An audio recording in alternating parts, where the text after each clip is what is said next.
Hi guys, today I thought I would, obviously, I don't even know what's happening.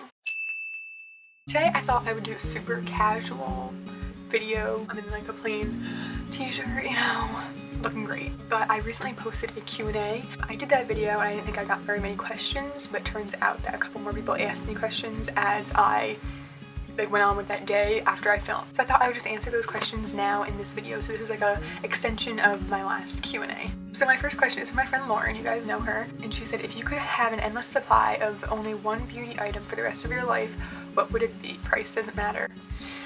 I read this question when she first asked me a couple days ago, and I couldn't think of a good answer because I would think of makeup, like my most expensive makeup, that would be great, but my most expensive makeup is my Cosmetic CC cream, and now I only have to buy that like once a year, so it's really not like a big deal. And there's some face masks I love that are super expensive, but those things I don't go through fast enough that it would really matter to get it for free, kind of. So the thing I think I want an endless supply of is either the prescriptions I use for my skin or Salic, which you guys, if you like know me, you know it's my ultimate like holy grail skincare product. It's like a moisturizer slash serum that I use at that I use at night, and it really helps my acne. Honestly, it's like the reason that my skin is so much clearer than it used to. It probably made my skin go from terrible to 80% better, and the last 20% I'd say was prescriptions and the rest of my routine. So probably Salic would be the one thing. Then someone else said, if you could be a character from any TV show or movie, who would it be? Now that's an interesting question because you guys know I love me some male characters on TV. I just like always relate to the guy a bit more. I don't really relate to girl characters. I don't know why. I just find them to be very annoying and like whiny, and I don't like them. And so there's someone I relate to, like I'd say Jess from New Girl. I feel like I kind of can like fit into her, like I kind of appreciate her, but I don't know that I would want to be her. I mean, obviously I'd love to be like Elena on Vampire Diaries. I hate her, but I would love to be her just because obviously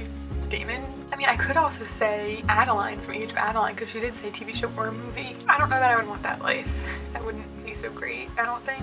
I just like every time I think of a character in my head, I'm like, oh no, she did that one annoying thing. Oh no, she did that one annoying thing. I'd say if I wanted to be one, it would just be to be with the guy that she's with. I'd like to be just like Lorelai. You know what? I'm gonna say that. As much as Lorelai pisses me off sometimes, I'd love to be with Luke. Luke is my ideal man, so I'd like to be her just to be with him. That was such a bad answer. Someone else guys, a mistake. Someone else asked, what foreign language did you take in high school? I took French, which is super weird. Most people took Spanish, at least in my area. That's because in my school, from elementary school, like 2nd grade, I think we were learning French instead of Spanish as like our main extra language. So then we got to 5th grade, and in 5th grade in our school system we did the 3 languages that year. So we took French, we took Spanish, and we took Latin. And then at the end of 5th grade you decide what you want to take for 6th through 8th. And I was like, well, I've been taking French now since 2nd grade. I know it, so I might as well take French because I know although Italian, like Spanish, and a lot of those languages have similarities, I find that that can be even more confusing than something that's completely different. And I was just thinking, I don't know, French just seems like the one I already know a bit about. So I stuck with French. Most people took Spanish, and then like some really smart people took Latin. And then once I got to high school, I thought, well, might as well carry on with what I'm doing. And I took French from freshman year to my junior year because you had to take 3 years of a language. And I started honors French senior year, and it was too hard. So I just dropped it since you didn't need a language that year anyway. So I took the easy way out there. But then in college they put me in a French class and I failed it. Like, it was so hard. I placed into it from the test somehow, and I took it for the first semester. It was a 3-day-a-week class, and we had to write essays and papers in French, and I was not prepared for that. I knew some conversational French and like how to conjugate verbs and stuff if I had just said that word right. And I knew like that kind of basic stuff. Like I could go to France and probably like make it with like the bit that I know, but I wasn't trying to write essays in French. I failed that class, and I turned out I didn't even have to take a language in college, so yeah, I kind of stopped that, and now I remember a bit. I've taken some quizzes online about French like, to see if I still remembered my basic French, and I did pretty well, so awesome. And then someone else asked, have you started watching any new shows? If so, would you recommend them? Yes, I don't know what I've recommended so far as of the time I posted this video, but I have watched Pure Genius is a new show I'm watching. It's on CBS, I think it's like channel 2, and I really like it a lot. It makes me cry every episode. It's like a hospital drama, you know, there's new patients every time, and there's 6-ish doctors that all kind of work on like these really important things. And as much as I'm not a huge hospital drama person, like I loved ER, and like since then I haven't really gotten too much into that. This one's really good. I think the actors are really good. Delmont, is that his name? Dermot Mulroney. I think that's his name. And a couple other people are in it, and it's not a normal hospital. They kind of go above and beyond and like find cures for diseases that no one else has found. And apparently it's actually based on like a real place and like real people doing this kind of work. And I just think that's amazing. It's such, although it's sad, like very, very sad, it's such a positive show to watch, I think, because it kind of just shines a light on the goodness in people and how people can care about each other. And as much as I love shows like Vampire Diaries and stuff, this is so much more like emotional and real. And it's just like, it really, as much as it makes me cry, it's usually for a happy reason. So I definitely recommend that. It comes on Thursdays at 10.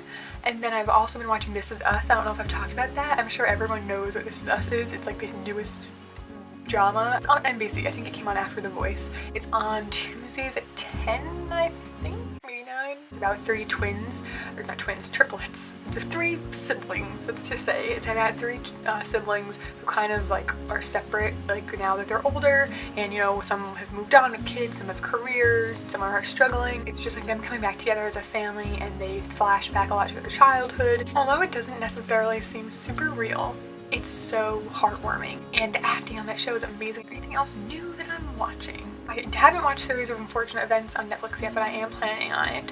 My brother also just gave me True Blood on DVD he had, so he told me I would like it. So I'm going to start that soon too. The Bachelor, of course, it's not new, but you know, the new season, amazing. Nick is my favorite Bachelor ever. I'm watching American Housewife. I don't know if I've mentioned that. It's on ABC on Tuesday at 8:30. It's funny. It's kind of like the modern day Roseanne. I also started watching The Voice last season for the first time ever. I watched like some previews, I think, or something online, and I thought, ooh, that looks good, I'm gonna watch The Voice, and I fell in love with it.